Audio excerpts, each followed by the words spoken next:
Iwan Fals, nyanyian abadi perlawanan melawan tirani, dari Orde Baru hingga rezim Lucifer Jokowi.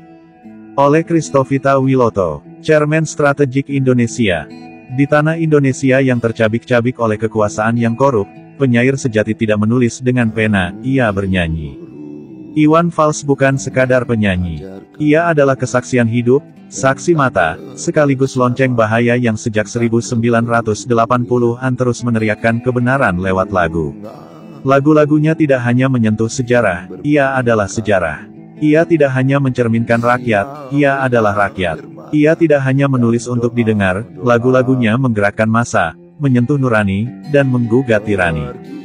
Dari Orde Baru, transisi reformasi, hingga tirani terselubung Jokowi yang bersekutu dengan kuasa Lucifer, Iwan Fals telah berdiri di tengah badai sebagai suara nurani bangsa.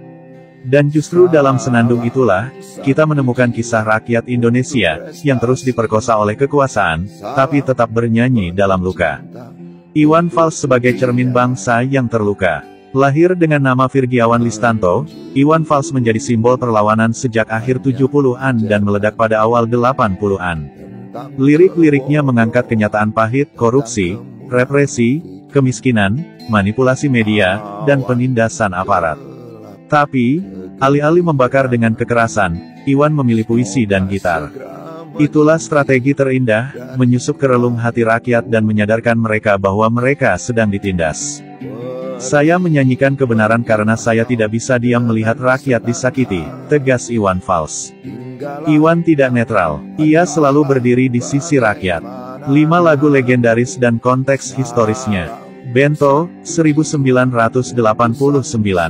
Era, akhir Orde Baru. Pesan, kritik terhadap pejabat kaya, angkuh, tamak. Bento adalah simbol penguasa yang hidup mewah dari hasil korupsi. Dampak, lagu ini dilarang beredar saat itu. Tapi rakyat menyanyikannya di warung, terminal, hingga kampus. Ini lagu rakyat terhadap Soeharto dan kroninya. Ujung Aspal Pondok Gede, 1985. Era, Orde Baru. Pesan, kemiskinan struktural dan ketimpangan yang nyata. Dampak, lagu ini menggambarkan realitas warga pinggiran Jakarta, terlupakan, tertindas. Hari ini, lagu ini kembali hidup di kampung-kampung urban yang digusur Jokowi untuk proyek-proyek oligarki. Galang Rambu Anarki, 1982. Era, kelahiran anaknya di tengah harga-harga melambung. Pesan, cinta seorang ayah untuk anaknya, dan keresahan melihat negeri yang tak aman untuk generasi penerus. Dampak, lagu ini menyentuh nurani kelas menengah, bahwa perjuangan tidak hanya milik orang miskin, tapi semua yang takut anaknya lahir dalam tirani. Manusia Setengah Dewa, 2004. Era, pasca reformasi. Pesan, keputusasaan terhadap perubahan. Rakyat tetap menderita meski presiden berganti. Dampak, lagu ini jadi simbol pesimisme rakyat terhadap elit reformasi yang ternyata hanya tukar aktor. Aku Sayang Kamu, 2010-an. Era, Jokowi awal menjabat. Pesan, harapan baru yang semu. Dampak, ironis, banyak berharap pada Jokowi, tapi lagu ini menunjukkan kerinduan pada pemimpin yang tulus, bukan wajah malaikat berhati serigala. Inspirasi yang hidup di masyarakat. Demo mahasiswa 1998 memakai lagu Bento sebagai antem. Gerakan buruh 2000-an mengadopsi Manusia Setengah Dewa sebagai identitas. Para nelayan dan petani memutar Ujung Aspal dalam perjuangan mereka melawan penggusuran dan reklamasi. Di media sosial, ribuan konten rakyat kecil menyanyikan ulang lagu-lagu Iwan Fals sebagai bentuk satire terhadap Jokowi. Saat tragedi KM50 dan kebakaran lapas Tangerang, publik kembali memutar lagu Bangunlah Putra-Putri Ibu Pertiwi dari Iwan. Jokowi, Lucifer berbulu domba. Tiran baru tak selalu berjubah militer. Ia bisa berkemeja putih dan tersenyum, anonim reformasi digital. Jokowi adalah puncak dari hipokrisi kekuasaan. Di balik wajah merakyat, terbukti ia memimpin rezim terjahat pasca Soeharto. Kejahatan-kejahatan Jokowi. Penghilangan nyawa 6 laskar FPI KM50, bukti kejahatan negara. UU Cipta Kerja, disahkan tengah malam, menguntungkan oligarki, menyengsarakan buruh. Rezim digital otoriter, membungkam netizen, buzzer bayaran, disinformasi masif. Kasus COVID-19 APD, vaksin, PCR dijadikan lahan korupsi ratusan triliun. Penyelundupan tambang dan sawit, melibatkan keluarga Jokowi, Gibran, Kaesang, Bobi.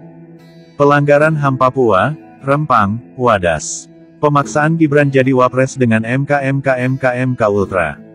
Citra sebagai, sederhana, padahal punya jet pribadi, jet bisnis anak, rumah 100 miliar rupiah. Izin masuk TKA China saat rakyat di PHK. Menggunakan polisi dan intelijen untuk menghancurkan lawan politik. Lagu Iwan Fals vs Kejahatan Jokowi. KM 50 lagu, bangunlah putra-putri Ibu Pertiwi.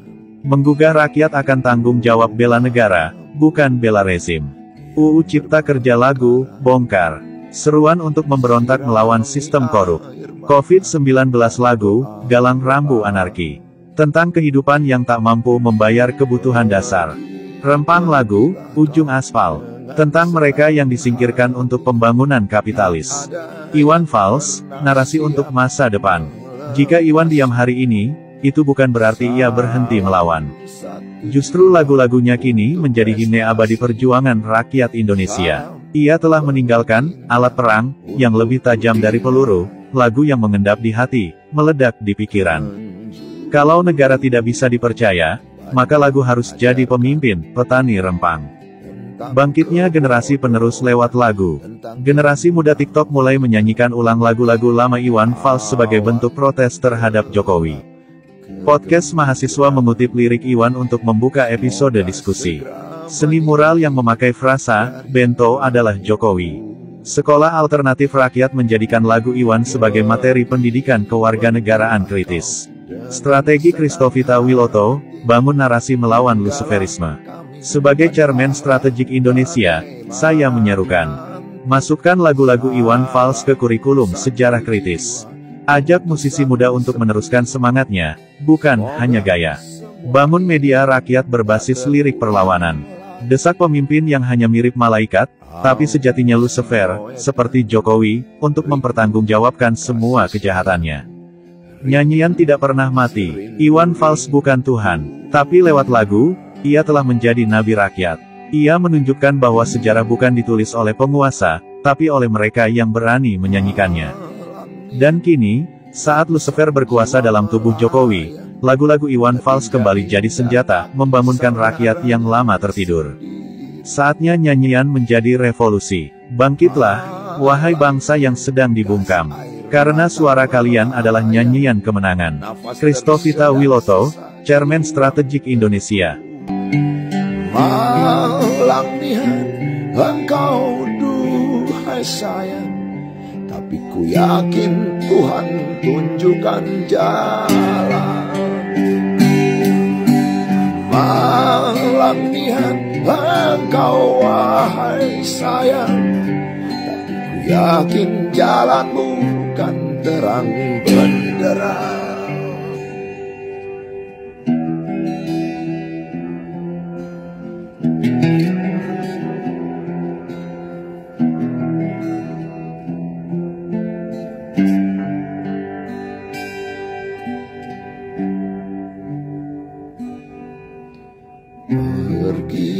Pergilah kau dengan senang hati, tak ada yang pernah siap melepasmu.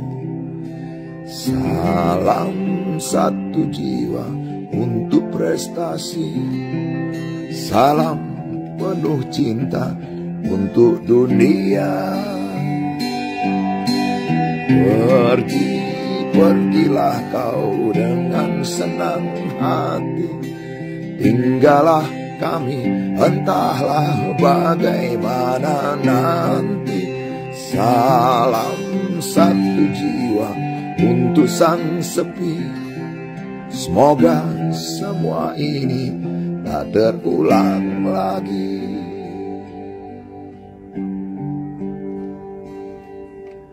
Kanjuruhan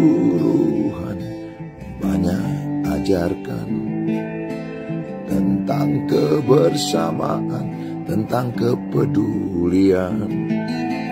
Kanjuruhan banyak ajarkan tentang kebodohan, tentang kemunafikan.